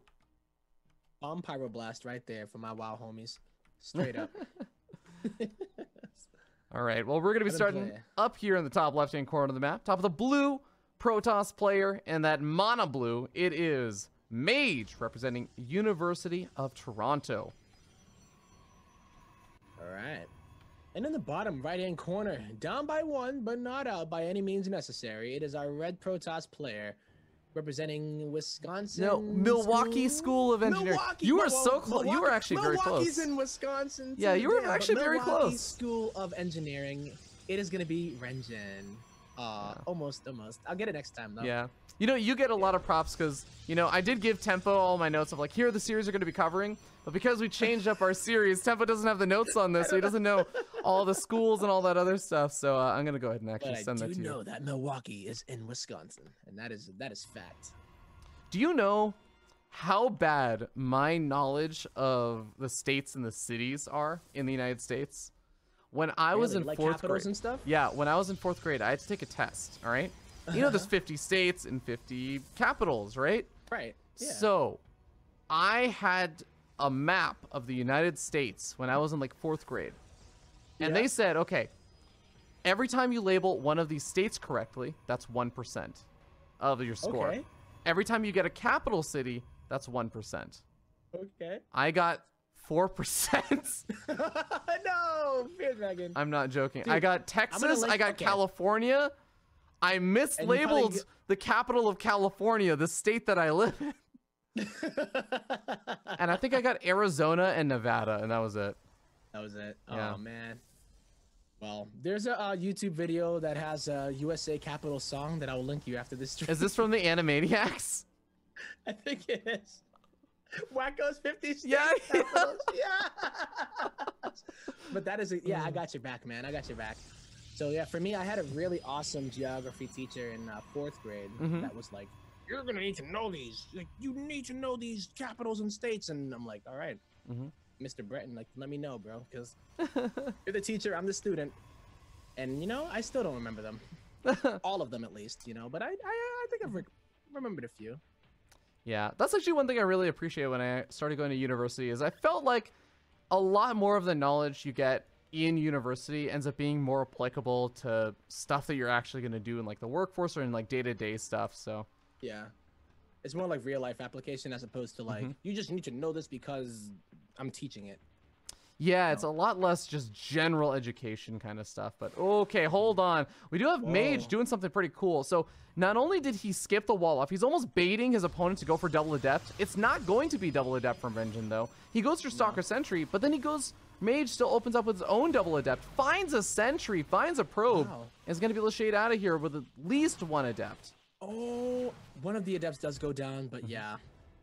But he lost a Sentry, you know, and that's pretty decent investment there, 100 gas. And you're going up against somebody that is going to be going for their base as well. So you have aggressive potential with double Stalker, but the fact that he went for the Sentry as well after makes me at least think that he wanted to get a little bit more defensive and kick it back at home. Yeah. No, I think that's a fair assessment. Right, because he would have used the Sentry to scout eventually, but as it turns out, oh, nice quick pickup there. The Adept won't really be able to do much at all. Yeah, Phoenix being able to deny that Adept from doing too much more. And this is the nice thing that if you ever watch Rotterdam's stream, he loves his Stargate openings. He loves going for these Phoenix openings because they are actually pretty good at dealing with things like Adepts. They're good at getting map control, going across the map, and just forcing your opponent to stay at home for a while. Even if you have Stalkers out, if they don't have something like Blink, it's very difficult to actually punish the Phoenix when they do these little dive-ins. They get both scouting information as well as economic damage done. Yeah, I love the Phoenix here. It provides you with constant scouting, like you said, and then just the fact that you're able to X out a lot of the crucial units in a fight. So when it comes down to the get down, those immortals, you know, that are being made here by Mage might actually get taken out while we see Vengeance going for Robo himself. So we probably will see some immortals being made as well. So as long as he's able to keep the Phoenixes alive, not only will he be able to kind of equalize on the economy or even get ahead by just sniping a probe here and there, but when it comes down to the fight, yeah, it makes it go in your favor if we're able to at least keep those power units out of the equation. Yeah, very, very bold maneuver over here from Mage because he's seen all these Phoenix. They're all darting around, but he's still going to go for this Warp Prism. And, you know, the Warp Prism can still be very valuable even with the Phoenix out on the map, but you have to be so good about protecting it, not leaving it alone like this. Oh, no. Shield Battery. Shield Battery's going to buy time. Grace, but it also hints that, okay, you want to move out. I see that. And you have a Warp Prism, so it's like, okay, now it's time to defend. Double Shield Battery coming down with an additional pylon here for Vengeance. How many Immortals does he have, Fear Dragon? 1. But he has 3 Phoenixes, right? So. Ooh, cannons even being built over here. I actually really like that. Just everything you can afford for the defense. And remember, Renjin has those sentries for some force fields, so the Warp Prism is going to be actually very important to make sure units that get force fielded off can be saved by that Warp Prism and brought back to a safe area. You've already seen the Immortals getting picked up and let down. Oh, I lift things up and put them down. And he does do that exactly. Really nice micro there, you know, getting a little bit of damage, but nothing too crazy, right? Like there was no big loss there from Renjin. I feel like he reacted to this correctly. He's up by 1 probe at the moment, and even though he's down in army supply, he's starting to get his immortal count up. And as long as he holds on here and those Phoenixes stay alive, I feel like, yeah, the Phoenixes will get a lot of value as long as he's able to either 1, not die, and 2, just keep them alive. So, yeah. Hussein Phoenix does come in over here for Mage and gets a scout out and just sees additional gateways being thrown down. Sees that the Robo is still producing things, but I mean, there's no robotics bay, which I think is one of the things you might be scouting for at this point. And he might even have noticed that this 4th gas geyser is being taken very, very late. So I feel like Mage is okay with just having kept all the Phoenix at home for so long keeping his opponent scared and taking a third base while his opponent is kind of cowering back in the natural. Yeah, this little force out here from Mage is allowing him to take a third base and feel safe doing it. There's only 2 Phoenixes now, so one of the Phoenixes did go down, and that was one of the things that I was a little bit worried about for Renjin. Because I feel like having 3 Phoenixes is actually really nice, you know, just having that extra one to be able to DPS. But as it stands right now, Renjin, what does he actually have? Where is his next move? Or at least what is going to be his next move? Yeah, I mean, Renjin has already seen the third base, scouts it again with these Phoenix that are moving across the map. Gonna pick off a few pros, which is a nice move, you know. Even if your third base is gonna be later, you're still gonna at least be able to stay somewhat even on economy if your opponent doesn't have too many workers. But it seems like it's just more Immortals, plus 2 weapons, and charge coming out for Renjin. Well, that's a good point, though. Plus 2 weapons. Where are the upgrades here for Mage? I don't even know if there's a Forge, right? So I guess if we look at everything... Tempo, he's listening to you. Oh, come on! From that's good, though, from the future. He doesn't need to put that down, right? Because this is going to be Renjin's ace in the hole, upgrade advantage. So even though he doesn't have the same kind of composition, that kind of ultimate Zealot charge lot, immortal composition that you love to have as a Protoss here, he is going to have better upgrades. Ooh, this is going to get into being a really weird fight, though. The Immortals are getting chased back by the Adepts and the Zealots, but as soon as they are able to participate in this fight, they're going to be able to hit from behind against all these Stalkers. But look at the big Zealot warp in over here from Mage. He's going to be able to keep these Immortals so far pinned back, and Renjin just has to tap out of there. Mage comes out victorious. That he does. Very aggressive style there, and just with another attack, as soon as Renjin decides to take a third base, that means that Renjin has to be like, all right, do I spread my units in order to defend this third base? He's no longer in the comfort of his natural base with all of the shield batteries. So really nice, at least time to attack. I won't call it like a timing per se, but it was indeed a timing, you know? Yeah, it absolutely was. Well, that does put Mage at a 2-0 advantage off of some really solid PvP. This is going to be match point now, so Renjin's got to find some way to try and bounce back in this. We're going to be moving on to Zen, which is one of the weirder maps in the map pool. And we've seen some kind of like different openings here from Mage, so I don't even necessarily know if it's one of those things where you say, okay, well, now I know how you play PvP, so I'll just do this and I'll punish you. It's, you know, Mage opened up without a wall in game number 2 and went for Adepts himself. He's been mixing it up between game 1 and 2.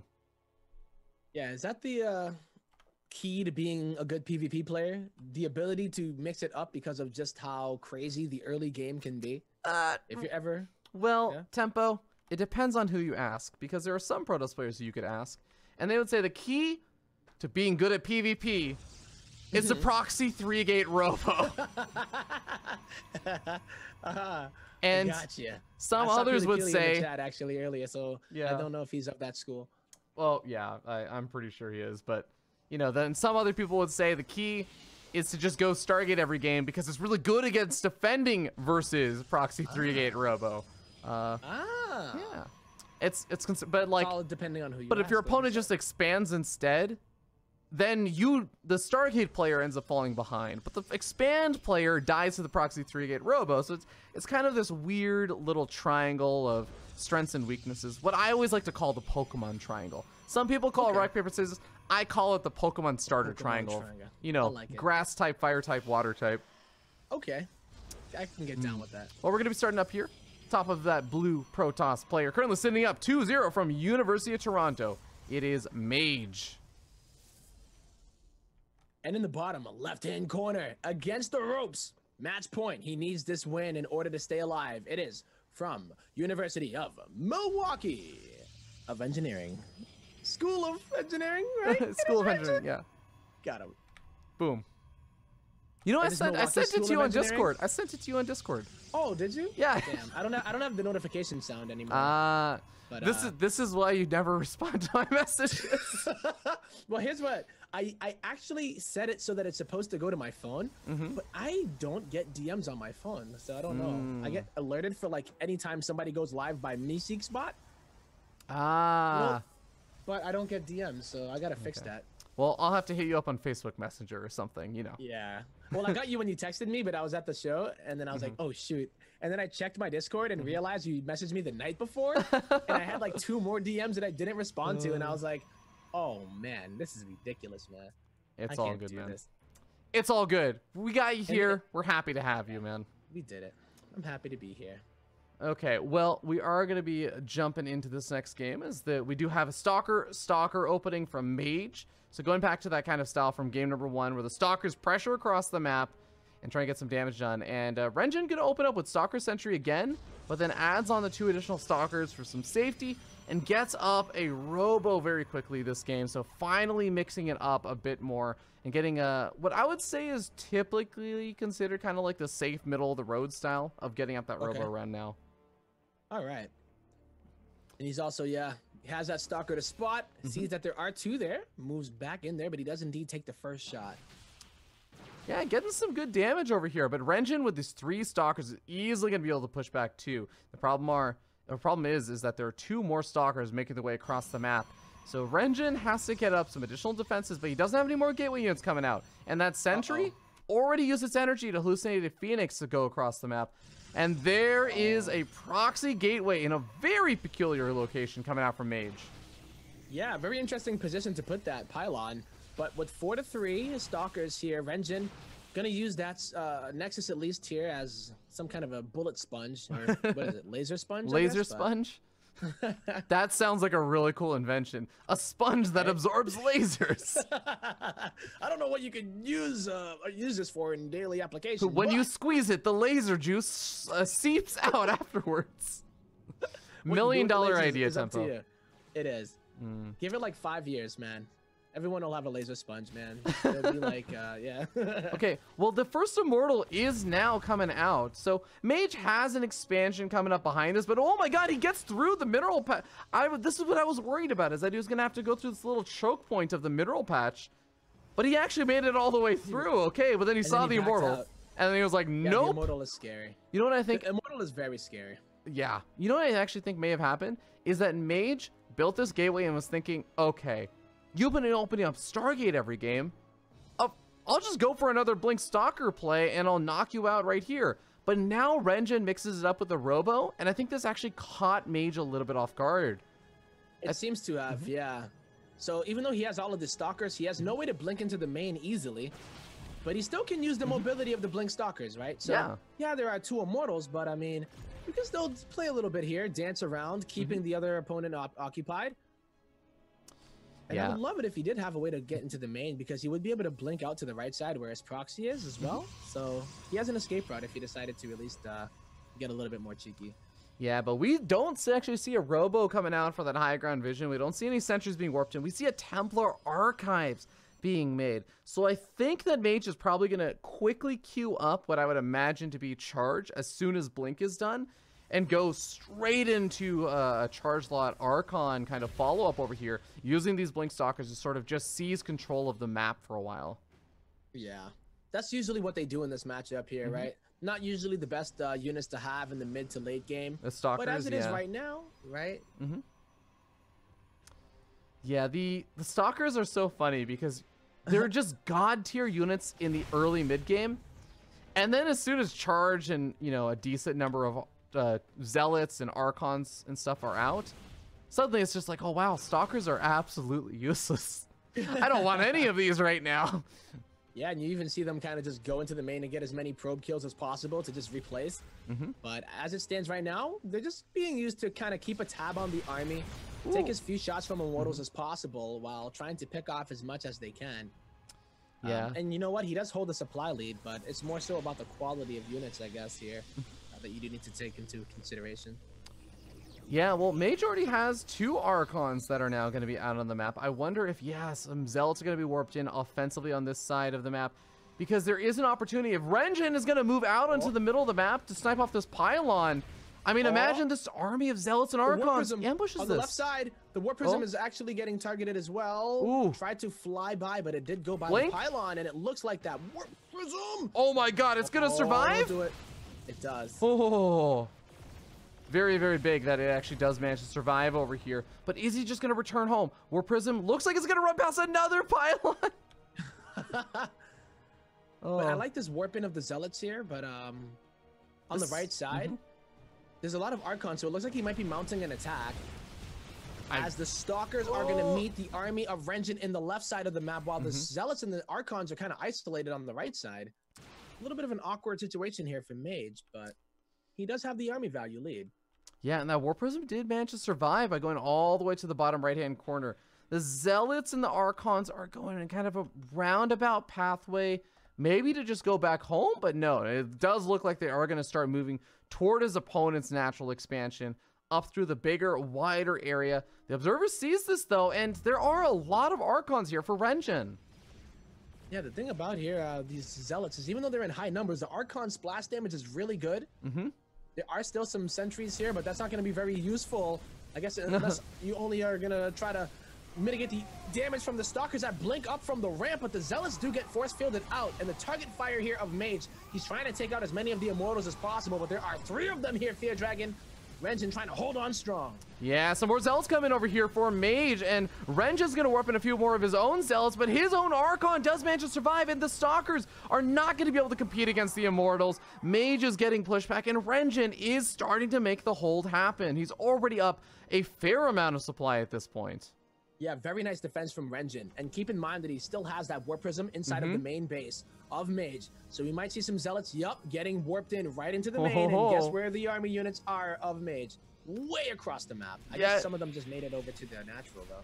Tries to morph in an Archon. The shield battery is also going to buy a bit of time here for that Archon to finish up. But like you said, the main army is also making its way over. And that Archon, well, it actually is going to be joined by a lot of Zealots, but that does mean that maybe his front door is open? Well, looks like Renjin backs off. His front door was open for a bit, but what Renjin did is he checked for the third base, and he saw that there was no third there. Happy with the damage that he did in the main, he's going to take a third of his own, and then just go on back home. I like that. Not going to just force the engagement, but realizing that he has an advantage here, and Mage might be in a position where he is forced to attack, and the best, way to deal with that is just to defend at home. Yeah, one ahead, get more ahead. To his advantage. I love it. Yeah, those mineral patches really causing problems. These Zealots just can't get past that little wall. And is there another force field available on this sentry? No, it was barely shy of it. So the Zealots will make their way through, but they're going to be going straight into 2 Archons. All right, well, this is a little risky here from Renjin fighting here. This is exactly what Mage would want, so let's see if it's going to work out for him. More Zealots are going to come here from Renjin as they swarm around to get on top of the Stalkers. Neither player has any upgrades, but these Immortals, look at how many kills. 6, then 14 on another one. Gonna force the GG out of Mage and bring us to a game 4, Fear Dragon. Hot damn. Well done by Renjin. Yeah, well, to bounce back in this and really, really making that robo opening work. I'm super impressed with him in that game. Same here. And I've noticed that about Renjin is that that's kind of like how he likes to play. He's more, at least from what I had watched, like mid-game. He wants to get like set up and then go into his own kind of mid to late game stuff. So with Mage being in his face pretty much so much in the past couple games, he finally is able to hold strong, and it seems like the Robo Opener might be his best bet in taking out such an aggressive player in Mage. Yeah, I know. I'm actually definitely with you there. We've just been seeing so many of those Blink Stalker openings, just these ways that, exactly as you said, Mage has been getting inside of Renjin's face at the natural or in the main base. So having those early units that do well in the early stages of the game allow him to get to that mid game that he does a lot better in, as opposed to the Stargate, which I think you have a weakness in the early game, and the mid game ends up being really strong with it. But if you can't survive there, you don't get to take advantage of it. Exactly. So well played, well played. Okay, well, we're going to be going into game number 4 now here in the CEA Collegiate Series. Starting in the bottom right-hand corner of the map, the blue Protoss player sitting up 2-1 from University of Toronto. He is Mage. And in the top left-hand corner, it is our red Protoss player staying alive. He has it in him. Can he bring it back? It is going to be from Milwaukee School of Engineering. Give it up for Renjin. Nailed it. I was so, you know how much I was hoping that Renjin won so that I could redeem myself? I'm like, he needs to win here. So that you got it, man. Myself. You know, give it up for Renjin, but also give it up for Tempo. for nailing that intro. The funny part is like MSOE. Like, come on, Tempo. Look at his tag. MS. Oh, you know what? I Milwaukee didn't see it School either. of- I did not see that until just now. Me neither. MSOE. Ain't that something? I feel like he changed it in the middle of the last game. I feel like this could stand for something like Microsoft and then some product that begins with OE. Like OE, but he forgot the M, I guess, Yeah. maybe? I don't know. Microsoft operating system, but it's an E instead of S. Operating silent S. Explorer. Microsoft Operating Explorer. I don't know. Silent E, of course, right there. Exactly, the silent E. You know, it's E-system. it's an engineering school. You could very well go to Microsoft. Yeah. You That's know? actually one of the cool things. Microsoft official esports. Boom. Yeah. And that's one of the cool things about, you know, the merging of the CEA, kind of combining both the corporate side and a lot of these people working at these big tech companies with the collegiate side, kind of creating some networks there. I like it. Yeah. Because, I mean, you never know. You know, some of these players here in the collegiate side just might be interning there in the next couple of years. So, Yeah, absolutely. I mean, shoot. Or even I'm trying to working, think back, yeah. like, when I was in school, like, I used to play in, like, collegiate events and everything for StarCraft, as I was saying. And then I ended up playing in the After Hours game, or, like, being an active member of the After Hours Gaming League, both in commentating, but actually also just the Amazon team. I was a part of the Amazon team for a little while. I never Wow, actually there got you to go. play in any of the matches because I was not as good as most of them, but I was a part of the team and I got to hang around, and I did actually get to play in like some show matches that we did as like interns versus full-timers. Those are some very, very fun matches back in the day. And I think that's really what the CEA is about. Of course, there's all sorts of other things going on. It is a competition, but it's really about kind of building a lot of these communities, I think, and having fun with Yeah. StarCraft. I love that. So this is a little bit of a different opener coming out of Mage, who's decided to proxy a Stargate on the north side of the map. Oracle going to be the first unit that comes out of that Stargate. And Renjin, what is he opening this time around? 2-gate, Nexus, no tech. Yeah, so when you go for this Nexus this quickly, you are delaying your tech choice. And after seeing the Adepts, he's going to have to make sure he's on top of that shield battery production. Although the Adepts did shade from pretty far away, so they don't even make it close enough to see or to get up to the main base ramp. Now these Adept shades, I think, will be able to get close enough to finish that. But Nice pylon. oh, accidentally lets that finish. That is not one that he actually wanted to let finish. But the Oracle comes in from behind. Oh my god, yeah, 8 workers have already gone down. And I would have said that an expand build would have been the perfect thing, even against a proxy, because you would be able to remake those probes. But getting 9 kills with that, pretty devastating for Renjin. Yeah, absolutely. And now actually, as I see that, the Oracle was there, and the pylon walls out the stalkers from getting into the main base to help defend. So he was actually timing this out, and even as he let the Adepts finish and die over there, oh no, even more of these probes going down. Wow! Oh, Mage closes up the series in a brutal finish here. 3-1, just the proxy Oracle completely catching Renjin off guard. Yeah. But I was saying, Okay. it's actually a really smart play there from Mage. I want to highlight this. So Mage goes for the Adept Shade, and even though he lets it finish up and the shield battery, normally you see that shield battery wall go up, you cancel your shade. He lets the Adept Shade finish because now the pylon is there, and if you cancel the pylon, the Adepts start running in and start trying to target fire down probes and stuff. Even if you don't let the, or sorry, even if you do cancel it, the Adepts could even just hold position at the wall, prevent the Stalkers from making their way into the main base to help defend against the Oracle. And the Oracle is just sitting there, taser beaming down everything in sight. Like, it's so weird, and it makes you wonder if that went through his head, right? But in that situation, he even got a probe, you know? So even though these shades finished, he got the probe that was making the pylon, so he guarantees 1. And then all of the focus is right there. So by the gateway and the pylon. So when the Oracle comes in, Renjin's not expecting that because that's not usually the timing for a regular Oracle to come in anyway. And it worked out brilliantly there. And yeah, like you were kind of pointing out, maybe Mage is the, 600 IQ player that we've all been waiting for. Yeah, exactly. I mean, he's making magic happen, you could say, in that last game. Hey. But regardless, that does But give... we're the casters here, not him. That's... We're the casters. We can all be casters, man.